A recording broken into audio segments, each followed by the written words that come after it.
সেন্টারে আসলেন? দেখুন, আজকে প্রথম কথা বলিনি। আমি যখন লাস্ট টাইম এখানে প্রচারের জন্য আসি, তখন আমাকে কেউ সেজে বলেছিল যে আপনার তৈরি যে আপনার কন্ট্রিবিউশনে যে ক্যান্সার হসপিটালটা হয়েছে তার অবস্থা খুব খারাপ। তো আমি তখন বলেছিলাম যদি আমরা জিতে আসি। রামকৃষ্ণ আইভিএফ সেন্টার, মা হওয়ার স্বপ্ন পূরণ। নির্ভরযোগ্য চিকিৎসা এখন আপনারই শহরে, জীবনরেখা হসপিটাল। আমার প্রথম কাজ শুরু হবে এখান থেকে।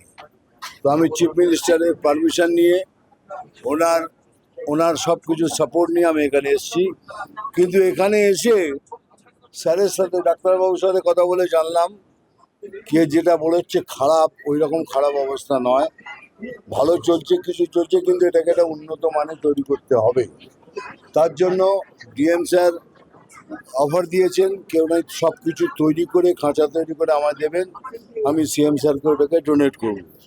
রাইট নাও কিছু জিনিস ওদের চেয়েছিল, কম্পিউটার, প্রিন্টার, সেগুলো আমি আমার নিজের পয়সা থেকে কিনে ওনাদের হাতে সঁপে দিচ্ছি।